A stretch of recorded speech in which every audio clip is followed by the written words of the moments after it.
Timmy spent the morning in the yard, chasing after Brutus with a stick too big for him to carry properly.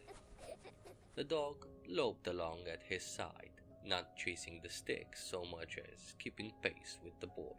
The grass was still wet with dew, but Brutus's fur remained bright white, untouched. His father's voice carried faintly from the garage, where he was tinkering with tools. His mother stepped in and out of the house, phone pressed to her ear. Her laughter light but distracted. Timmy hardly noticed. For him, the world was whole as long as Brutus was near. He tripped over the stick once, sprawling onto his hands, and Brutus's nose at him gently, the big head hovering close until Timmy giggled and scrambled back to his feet. They made a pair, a boy ignored, a dog too perfect. The sound of footsteps on gravel pulled Timmy's attention toward the front gate.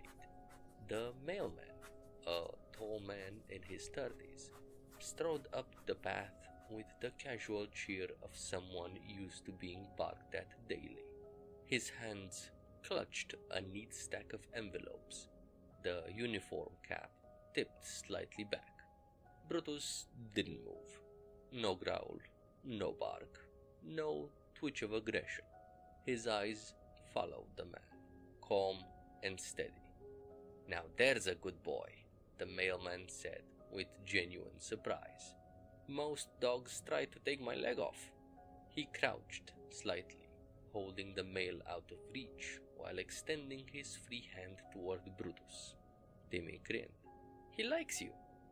Brutus allowed the hand to hover, unblinking, neither recoiling nor leaning forward. His tail gave one controlled thump against the ground. The man chuckled. "Best temperament I've seen. What's his name?" "Brutus," Timmy announced proudly. "Fitting," the mailman said with a smile, then ruffled Timmy's hair before handing him the mail. "Take these to your mom, champ." Timmy nodded and dashed toward the door. Brutus's gaze lingered on the man a moment longer before following. Later that week, as the mailman approached again, Brutus's head lifted sharply. The air around him seemed to still. Timmy bounded forward, excited for another cheerful hello. But this time the world shifts. For us, not for Timmy. The scene folds inwards, pulling us through Brutus's eyes.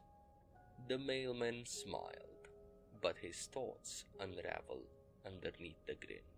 "She'll be waiting, like yesterday. The way she laughed in the kitchen, the way she..." Images bled in. Timmy's mother leaning against the counter, her hand brushing the man's arm, a kiss hidden behind drawn curtains. His anticipation for the next meeting, his eagerness that carried no guilt. Brutus saw all of it. The dog's mind was silent for a moment, cold and exact. Then the thought formed, clear and sharp. "You are an obstacle." The words weren't spoken aloud. They were never meant for Timmy. They existed only in Brutus's knowing. The dog's gaze narrowed, and when the mailman's smile flickered with the faintest hesitation, as though he'd felt something unseen, it was already too late. Timmy, oblivious, waved goodbye with both arms, calling, "See you tomorrow." Brutus's eyes followed the man until he was gone. The next morning, the sound of footsteps on gravel came again. Timmy raced to the gate as always, Brutus padding behind. But it wasn't the same man. This one was shorter, older, his uniform hanging loose. He gave a polite smile and handed over the stack of mail. "Where's the other guy?" Timmy asked. The man shrugged. "No clue, kid. Didn't show up. They said I'm covering this route now." Timmy blinked, unconcerned. and ran back to the house with the envelopes. Behind him, his mother lingered on the porch. She asked, casual at first, "Do you know what happened to him? The other one?" The new mailman shook his head, already turning to leave. "Nope, just gone. They'll figure it out." The mother's smile faltered. She turned and her eyes caught Brutus, sitting perfectly still at the edge of the porch, watching her. His tail did not wag. His head did not tilt. His eyes, steady and endless, locked onto hers. The new mailman's cheerful "Have a good day" startled her enough that she nearly dropped the envelopes. She muttered a reply and hurried inside.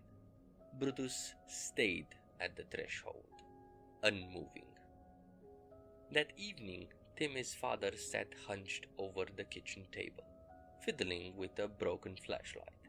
He was a simple man, hands rough, thoughts focused on work and tools. His words to Timmy were plain, almost mechanical. "Did you eat? Did you brush your teeth?" He wasn't cruel. He wasn't warm either. Just steady, like the hum of the refrigerator. Timmy chattered about his games, about how Brutus ran faster than any dog on the block. His father smiled faintly, distracted, and patted his shoulder. Brutus lay near the chair, head tilted. He studied the man, gaze thoughtful but not sharp. There was no hostility there, no narrowing of eyes, only observation, as if weighing and discarding at once.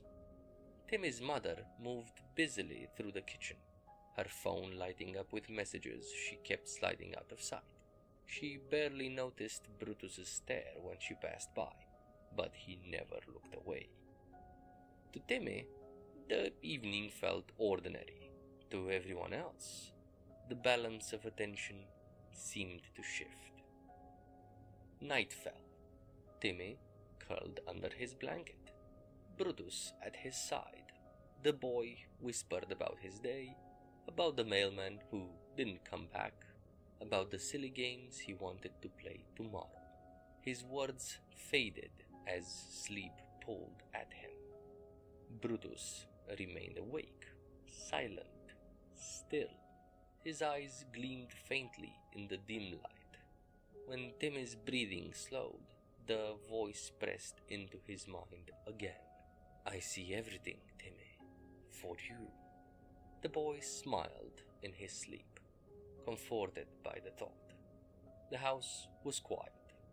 Downstairs, his parents moved about, unaware that their son was being lulled not by dreams, but by the watchful gaze of something they didn't understand. Brutus's tail moved once, slow as a pendulum. The bedroom door creaked closed on its own, sealing the boy inside the dog's chosen silence.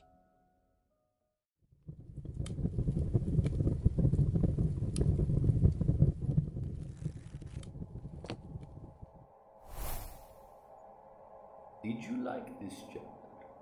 More are on the way. If you want to keep up with the story next time it releases, don't forget to subscribe. And if you have the means and the time, consider buying me a coffee.